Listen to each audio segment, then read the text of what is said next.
All right, I'm here with Joseph Bertolozzi, who is the composer for The Big Break. This is our first time meeting face to face, but we have been talking over the course of a year now. You were actually, in a sense, one of the first people who was a part of this movie because a friend of mine lives near the bridge where you made your album Bridge Music, saw a Okay. plaque I guess that is there to sort of commemorate the album. And he sent it to me and was like, you should listen to this album. And I listened to that album while I was writing the script, and I was like, this music is like this is the sound I want for this movie. And I reached out to you, really, not thinking like it was a shot in the dark. But you were very gracious and very open and willing to be a part of this project and let us use your music. So first of all, thank you for that. And second of all, like, what was that like from your end, where somebody reached out to you randomly and was like, "Hey, can I use your music as my soundtrack?" I get these calls once in a while.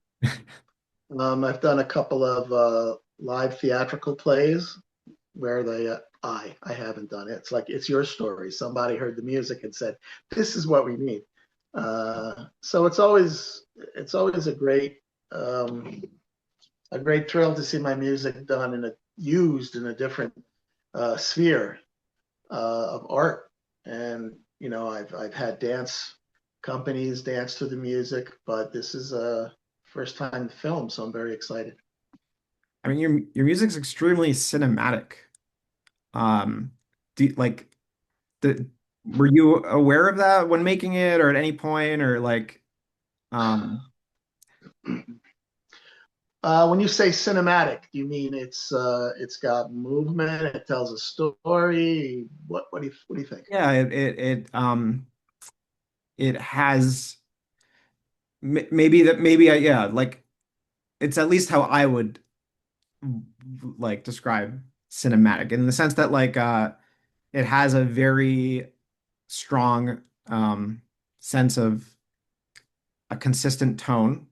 So it feels like it's creating a mood, and it keeps that sort of sound, a very distinct sound, and goes to many different like emotional places. And so it's very much its own sound, yet it works with fast-paced scenes. It works with emotional scenes. It just kind of lends itself to all these different highly emotional moments. Well, thank you. When I wrote the music, and this is the Mid Hudson Bridge in New York, up by Poughkeepsie. Not to be confused with the walkway over the Hudson. It's the Mid Hudson Bridge. And it's an installation which has been running continuously since 2009. So we're in our 16th season now.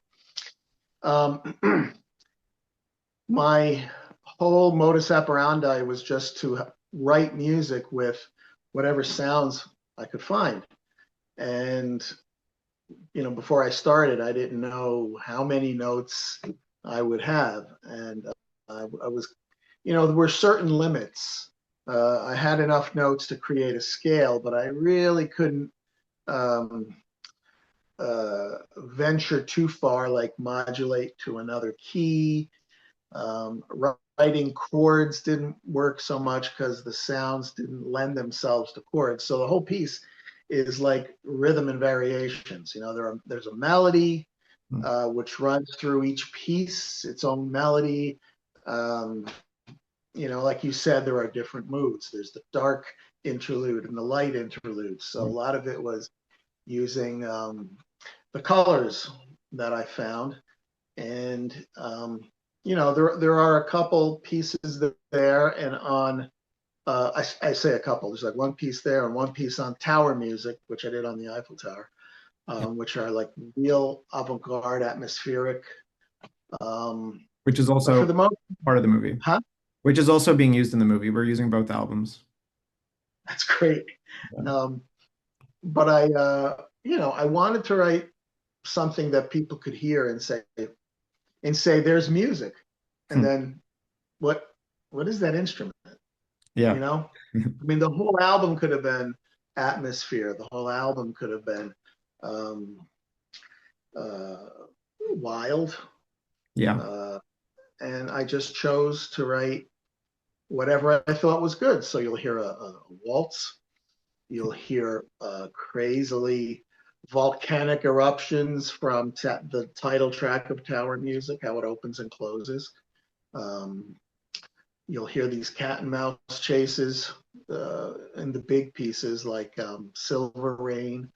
Yeah. Um, you have each album opens with like an overture, so it's big and it's brash and it's rhythmic, and you hear all the sounds on the on the Mid Hudson Bridge and on the Eiffel Tower, whereas like Dark Interlude and Bright Interlude are just those kind of colors, um, and everything in between.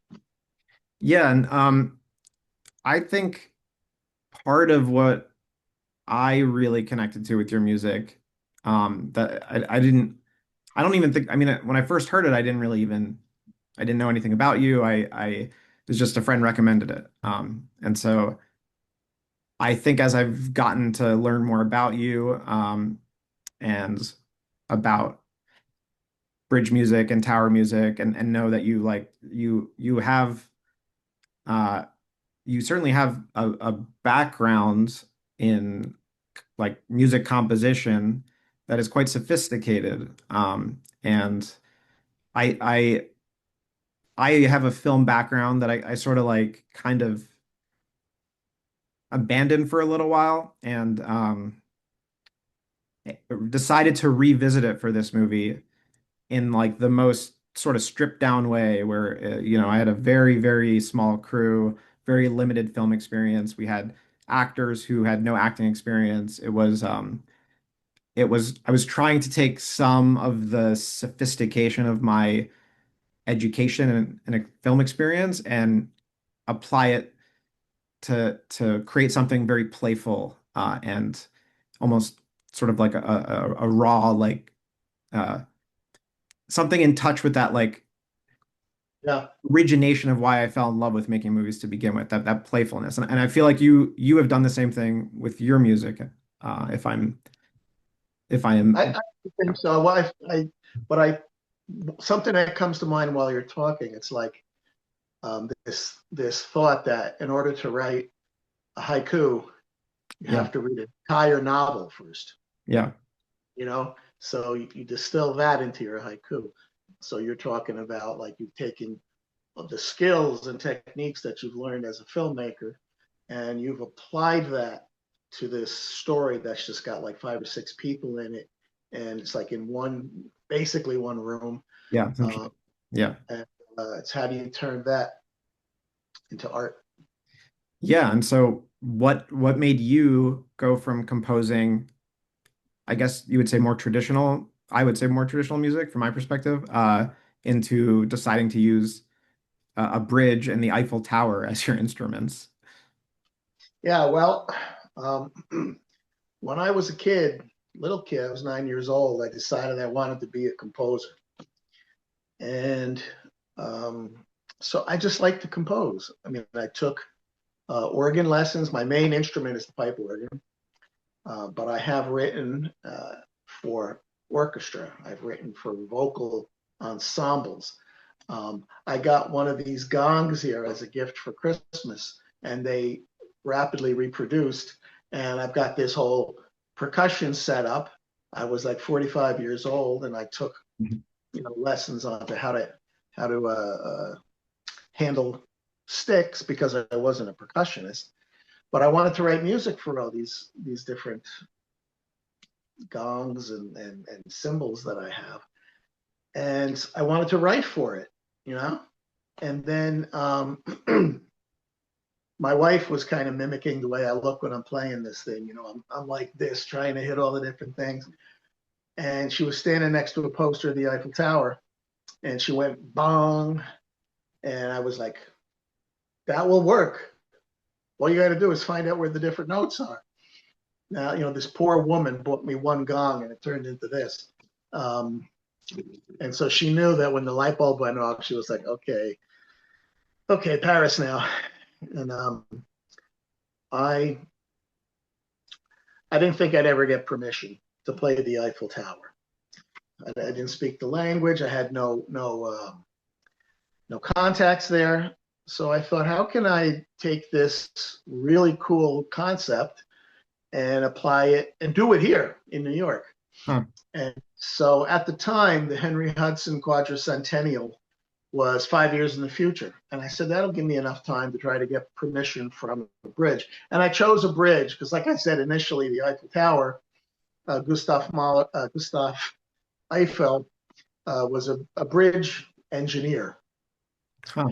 And so I thought, okay, maybe a bridge.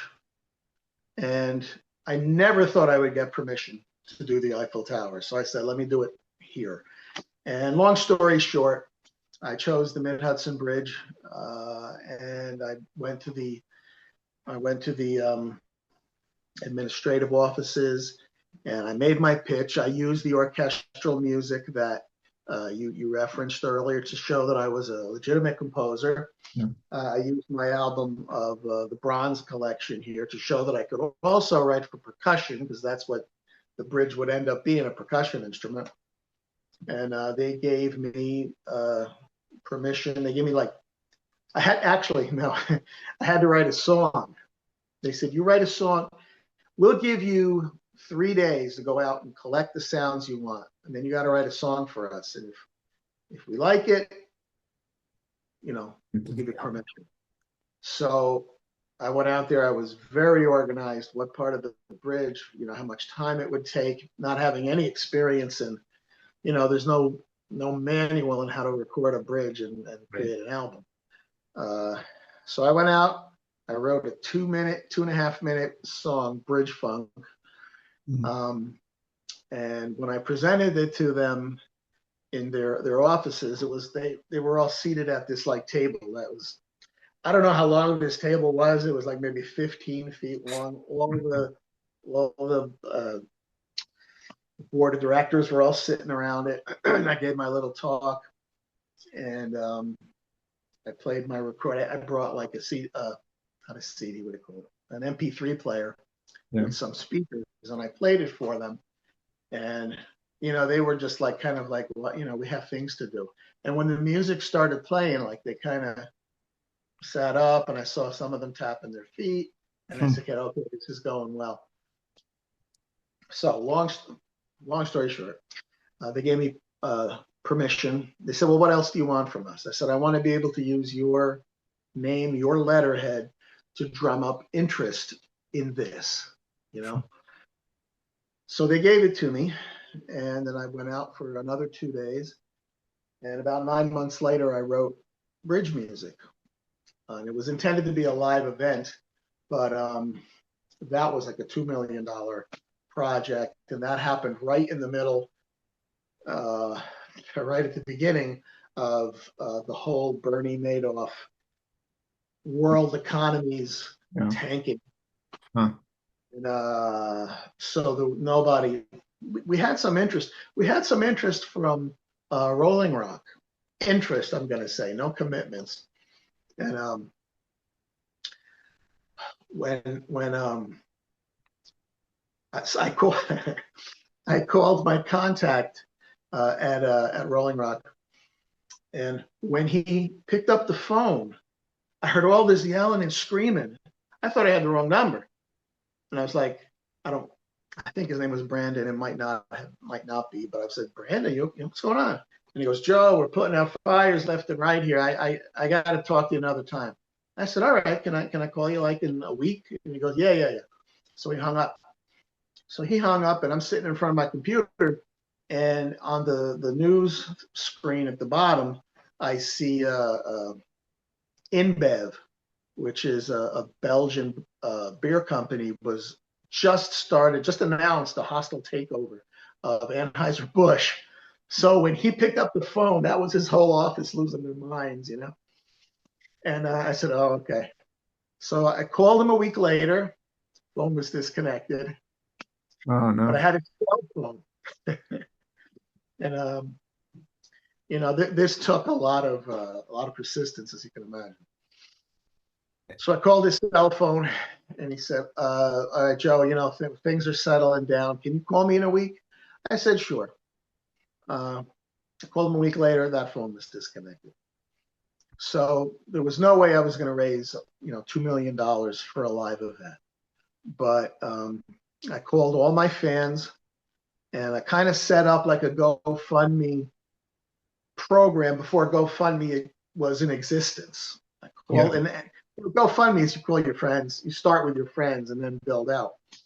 So that's what I did to finish the album. Because now what am I going to do? You know?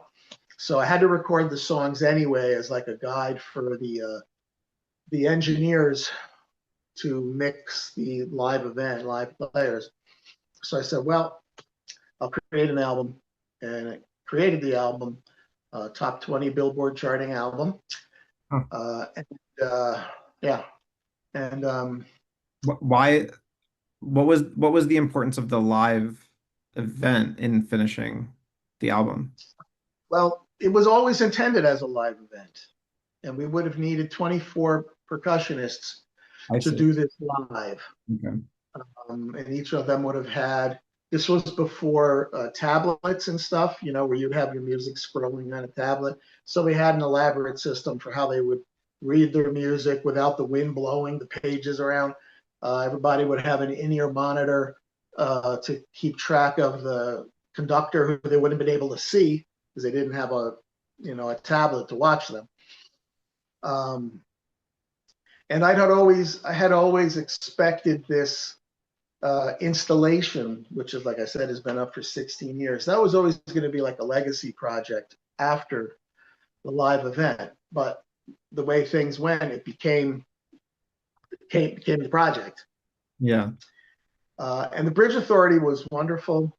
They were wonderful in allowing me the availability, letting them use their name, letting them put up this installation, which there's two big towers on the Mid Hudson Bridge. It's a suspension bridge, and these like kiosks are on each thing, so you could come from either side of the river, cross over it, and there's like the plaque you're talking about is like the sign that tells you what the songs are, how long they are in case you got to go somewhere, and there's the buttons down at the bottom so you can select them.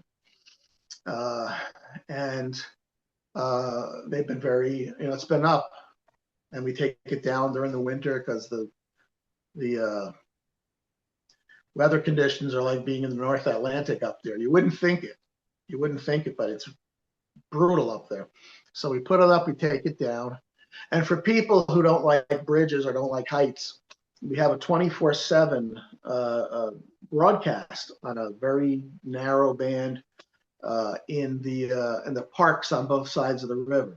And there are signs that tell you to tune in to 95.3, and you can hear it all year long. That way. Huh.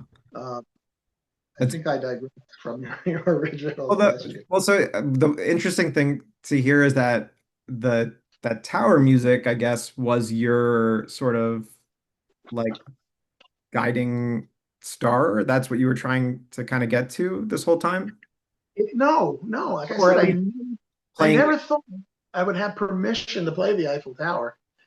And then a year after we had like a year 1 year anniversary of it, in like a second ribbon cutting and everything. And when I went home, I was like, ha, this was supposed to be the Eiffel Tower. And then I said, something? And now I have something to show for it. And I don't know what the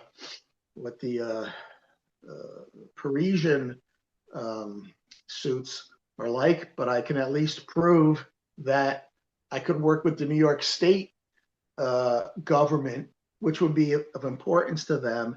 And also, I kind of get the feeling working with New York State government was more of a higher bar to Yeah. to jump.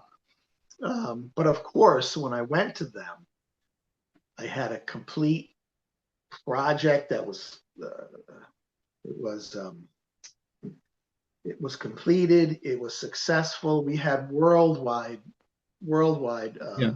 press. New York Times covered it. BBC, Reuters, the Himalayan Times. You know, it was everywhere. So I could show them that there was interest in letting me do the Eiffel Tower.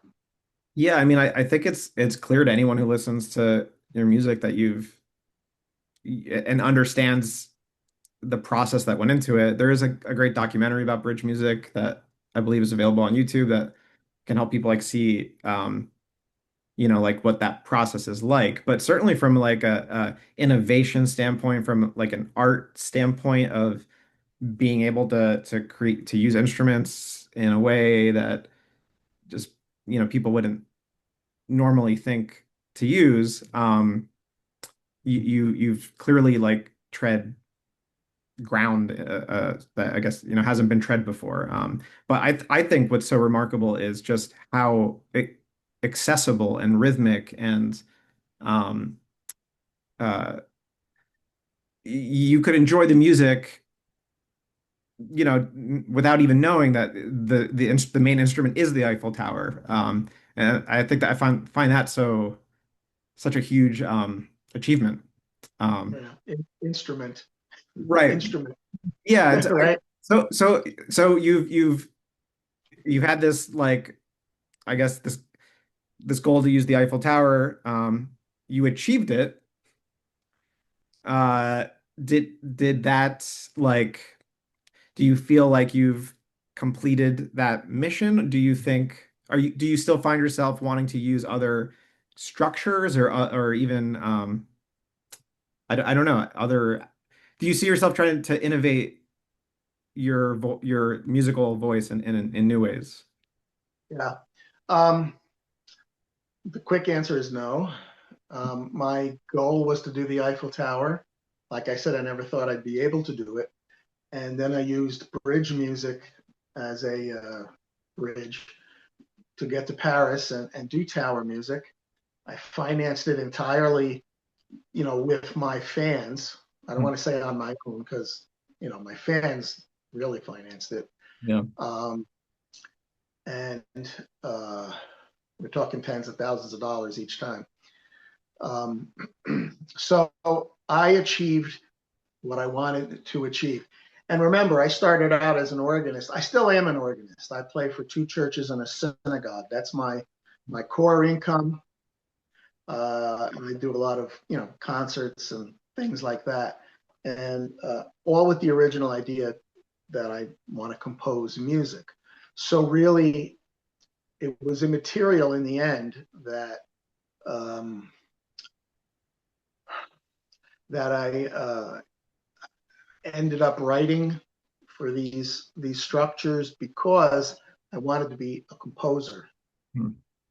So if composing said, okay, Joe, we need some percussion music or we need an orchestral music, we want you to write for the Eiffel Tower. That's what I do. That's what I wanted to do. Now, do I want to do anything else? Because I've done the bridge and the tower, I don't feel the need to do anything else. Yeah. I wanted to do the Statue of Liberty. And I always go to these places very, very clear of saying I'm not going to damage a structure.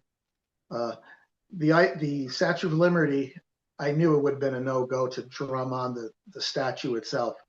The copper sheets that make up the statue are only as thin as two pennies put together. Hmm. So I said, I did my study, I did my due diligence. I said, we will play on the framework inside.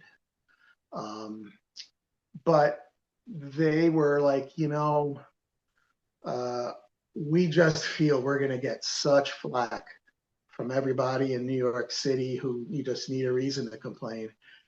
And they just felt the optics weren't good. So the guys I was talking to, he was the head of that park. It's a New York State park. Actually, it's a federal park. Well, anyway, he's the head of the Statue of Liberty State Park. And he liked the idea, but he said we just don't need that headache. So that one seemed really cool for me. But every couple of months, I do get an inquiry. Would I, like to play these bridges in Montreal? Which I got a call to play the Burj Dubai just before it went up, before they cut the ribbon on it, and each time.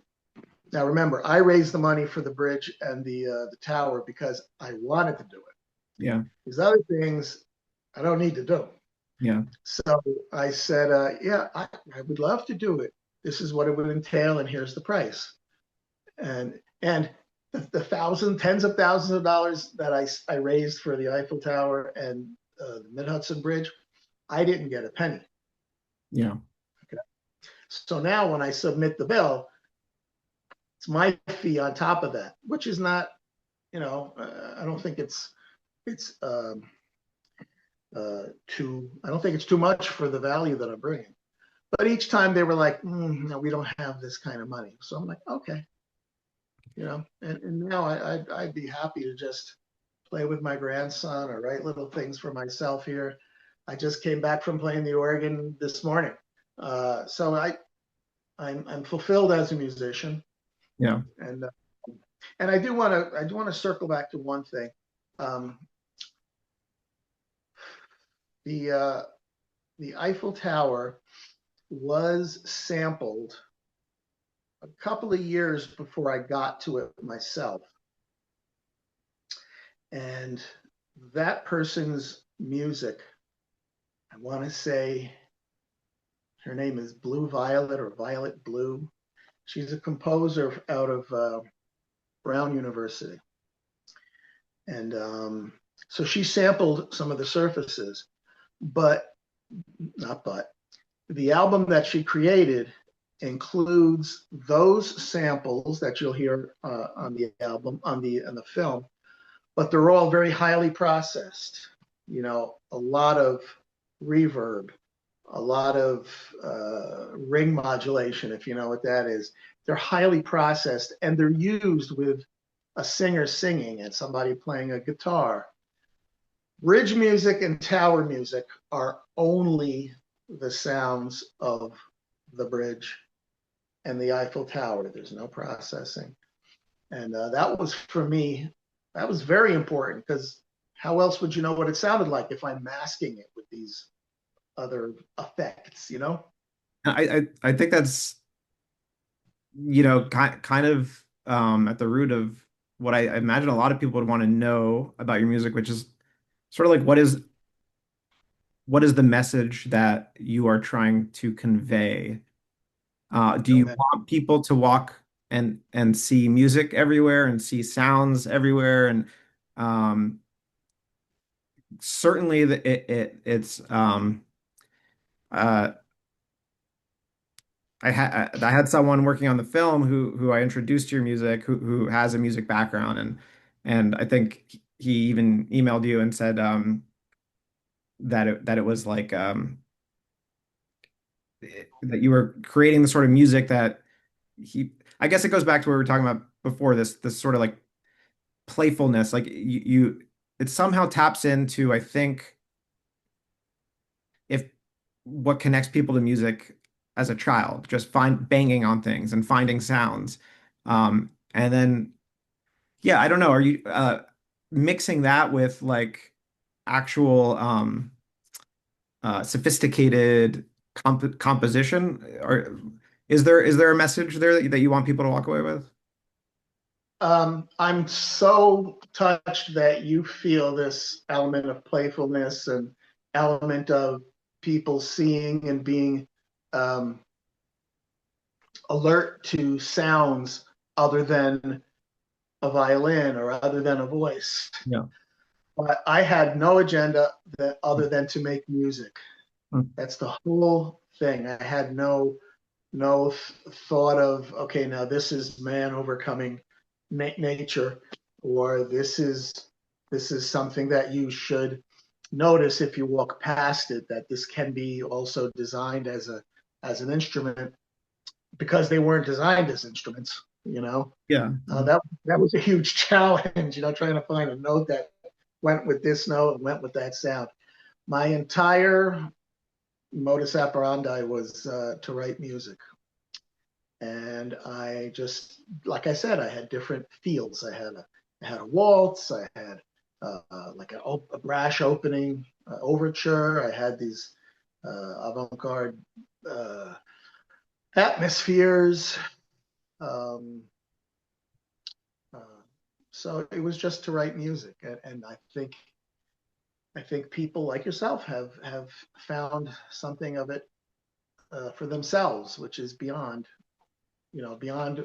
I just wanted to write music, Yeah, I think it, for me at least, it's hard to deny that you're at least exploring the boundaries of music in a certain way. And I feel very lucky for two things. One, that you were so gracious in letting me use your music very openly and with understanding of how small of a production this is, and so early on in the process because I wrote a lot of this script, for the actors that are in it, and I was able to write some of this or sort of get to the final shooting script very much knowing that this music was going to be a part of it, and so it really helped inform how I finished the film or how I finished the script and how I shot the film. So from a writing perspective and a directing perspective, it was really, really helpful to have that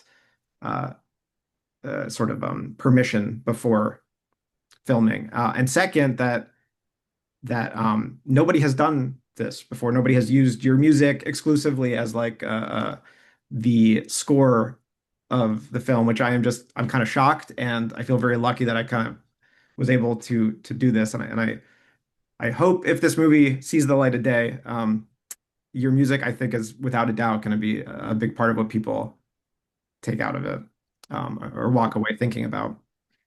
Thank you. Um, we have a few questions from some people that worked on the film that we'll wrap up with.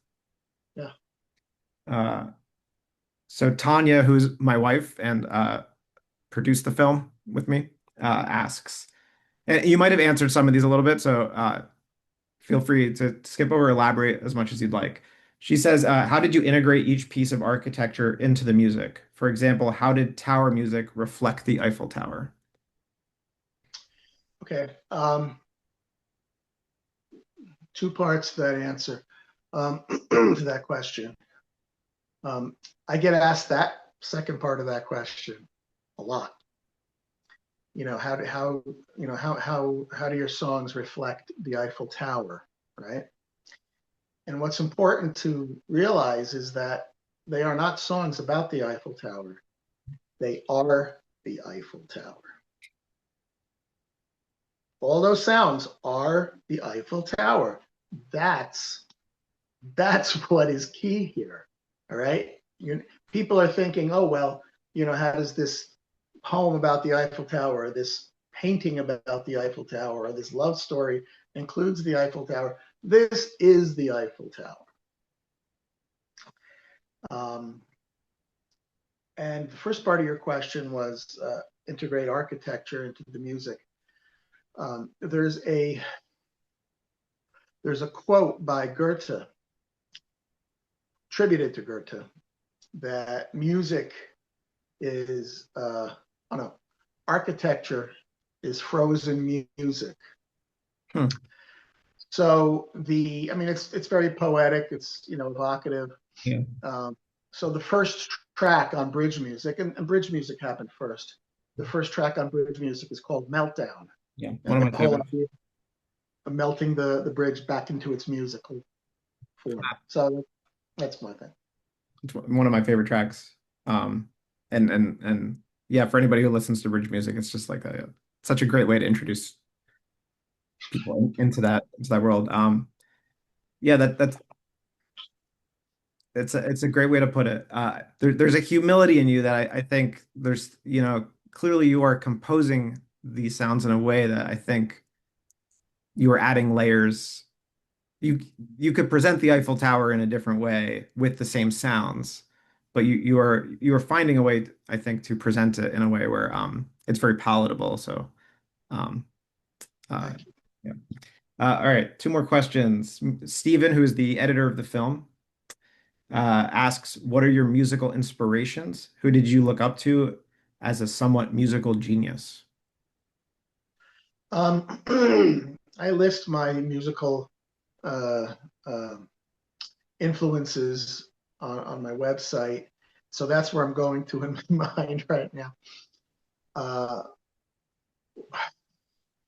when I first decided I was going to be a composer, I was very interested in Mozart, Beethoven, Bach. So I was 9 years old. So, and you could get music, you could get their music from the library. So that was my initiation. And then I started, you know, hearing about these living composers. And Olivier Messiaen is a great favorite of mine. Um, but I think overall, as I've grown up and I can still appreciate Bach and Messiaen, I think I can look back and see what am I doing now? Uh, because I play the pipe organ, which you can change different stops and get a lot of different sounds. And you're your own orchestra because you can play left hand, right hand. You can play the pedals, which is like another keyboard, which can provide bass if you have the bass stops pulled out. It could provide a high melody if you have a high stop pulled out. So I think my primary musical influence after all these years is Wendy Carlos. Now, Hmm. she created Switched on Bach. It was an album that came out in 1969, 9. Uh, it's a wonderful album. It was the first commercial album of solely um, electronic music. And she took, um, Bach's greatest hits, sort of, and just an astounding array of sounds and musicality and taste. And she had a lot of pushback from her producers when she was working on it because they were, the sounds were kind of anachronistic. Like, she would take a piece that was written for harpsichord and add high notes and low notes, never changing the notes, but just adding these different colors to bring out melodies and stuff. And I liked that freedom. And that's really influenced my playing. Um, and as a composer, I think it's really important to play an instrument and to be playing all the time. I play every weekend. A temple, two churches, so packed houses, I might add. um, and then, secondly, a big influence in the way I play is Rick Wakeman. He was the keyboard player for Yes, remember Yes? Okay. Okay. So Wendy Carlos and Rick Wakeman, and then after that, uh, Olivier Messiaen, Stravinsky, Gregorian chant, which is hard for me to uh, avoid in the Catholic Church where I play. So, for me, it's just about making music. It's not about, I certainly learned, I majored in music and I had an encyclopedia of music when I was a kid. Um, and I learned the techniques and I learned the skills and the different ways to combine voices in the 16th century and how that changed in the 17th, the 18th, 19th, 20th, and how they evolved. And for me, they're just tools in my toolkit to create music while I play. Um, so I think it's important. And my playing, like I said, is very usually off the cuff. Yeah. Like the hymns that I play are not just like the same thing, four verses in a row. It's like this amalgam and this kaleidoscope of sounds, which, I've been playing for 50 years and I'm playing for three places now. So it's got to say something about what I bring to the table. Yeah. Yeah. Stephen also asks, are there any other sound albums in store for you? what sounds would you want to explore if so? You're talking about like bridge and tower music I as think opposed to is this sort even I think that's what he's referring to. Yeah, I think yeah. are there any other yeah sound albums? And yeah, I yeah, don't I don't, I would sort of have answer. liked, I would have liked to do the like Statue of Liberty. I still would like to do it as long as I was fully funded. Yeah. I don't, I don't want to do these on my own dime anymore. I don't need to because the ones I wanted to do, I did. That what a blessing that is. I'm 66 years old, and I've written orchestral music and I've written percussion music, and I still play in concerts. And I never would have guessed when I started as an organist that this was what I would be known for. Yeah. The Eiffel Tower. I mean, that that career trajectory was just like you don't know. And I could have, I could have. I'm not being humble anymore. I could have decided that, I'm not a percussionist, or I'm not a. I don't deal in these kind of sounds. But for me, it was just about composing. So I said, okay, bridge. It's a bridge this time. Eiffel Tower. It's the Eiffel Tower now. And it was just all about writing music. So that You, was the you must have realized though you were doing something, if not special, at least unique. yes, yes, I did, I did, um, I did realize that. In fact, when I met with the Eiffel Tower people, um, I was asking them a different question than what I think they heard. But I said, do you have like a manual that outlines how we can use the tower for these kind of things? She goes, no, you're writing the manual yourself. And I said, okay. Uh, I'll wrap it up with one last question, which is should you or maybe younger composers starting to think about music in new ways, um, is there anywhere else to look for sounds that you would sort of direct them on other than something like architecture? Are there things that maybe we should be looking for music or sounds that maybe people haven't quite understood yet, or there's room for exploration there? I think most younger composers now are so invested in, um, digitally manipulating sounds. I don't want to say that, I couldn't bring anything to them that they might not figure out on their own. Um, Whatever it is, whether you're writing for, and the bridge and the Eiffel Tower, I've heard people say that's a gimmick. It's not a gimmick. You know, listen to the music, and they were both albums were top 20 Billboard charting albums in their categories. I said it's not a gimmick. Um, so I would you've got to take your material and transcend it. I took those sounds, which altogether you might say, oh, they're kind of ugly sounds, but if you put them in a procession, you put them in a context, and you have foreground and background and middle ground and texture and high and low, and you create them.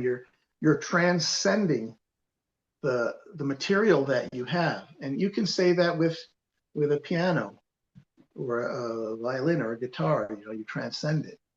Um, and I would say that you know it's really hard to get your music performed um, in uh, the traditional venues. So, like what I did, I recognized that 50 years ago. And remember, I just wanted to write music. So, like, I would go to theater companies, and I would, go to the audition, and like they'd say next, and I'd come in with my music. Say, okay, I'm not here to audition, but if you're looking for music, here are my tapes, and I gave them tapes, and they were like, oh, this is cool, you know, and because they're thinking of other things when they're putting on a play, and unless they already have somebody in mind for music, maybe you brought something to them they didn't. hadn't thought of. And I've had, a modest career in getting some of my music used for live theater. Just because I went someplace where they're not, they're looking for actors and they're looking for costumers and stuff like, and they are looking for music too. Um, but if you go to your theater and you try to connect with the local string quartet, and I'm kind of talking in classical terms now, you know, because it's hard for you to go to a band with your song. A lot of bands, they write their own music, so that's almost even a harder nut to crack. So it's important for you to be out there playing your music. A lot of my fans came from the congregations, sitting down below for me playing, and that was sort of you know, you're not playing music in church or temple for applause. Yeah. It's being used authentically for worship. Mm. Um, but if people like what you're doing, they'll come up to you and say, "Hey, that's I really like the way you play. There's some way I can help you." And they immediately remembered their name. So when the time came and I needed help, whether you're feeling it out, maybe these guys are good for $50, maybe they're good for $150. I mean, that's the business of Yeah. art. I'm not telling you anything you don't know. I'm Um, very much dealing with that. Yeah. right? So whatever you're doing, you're writing poetry, transcend your material. You want to get it out in the world so people can enjoy it. Develop your contacts, develop your your fans, and it's Well, hard, man. It's hard. no. Yeah, and I mean I think this film, this production very much mimics um a lot of sort of what you've been through in creating your music.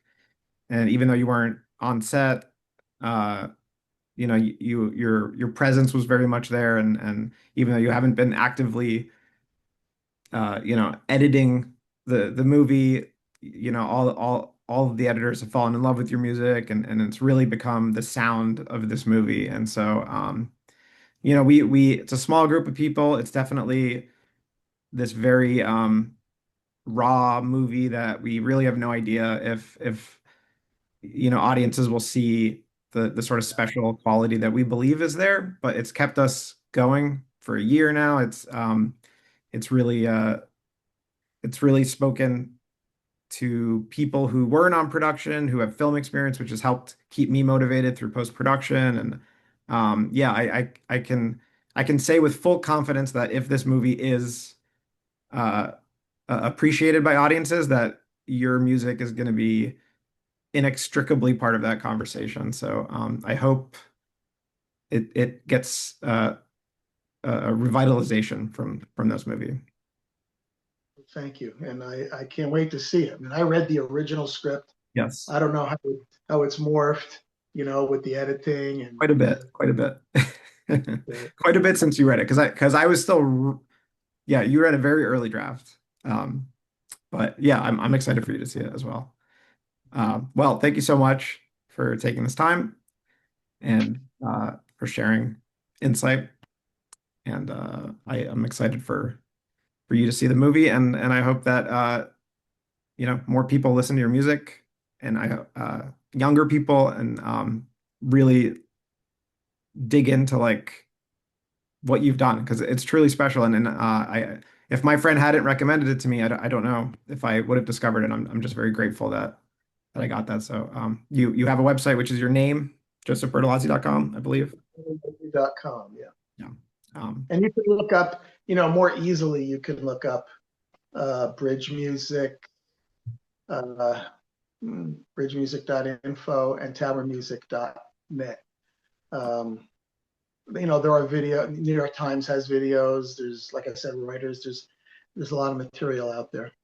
yeah, and it's all available on Spotify or all of those Yeah. services, and the great documentary about you as well.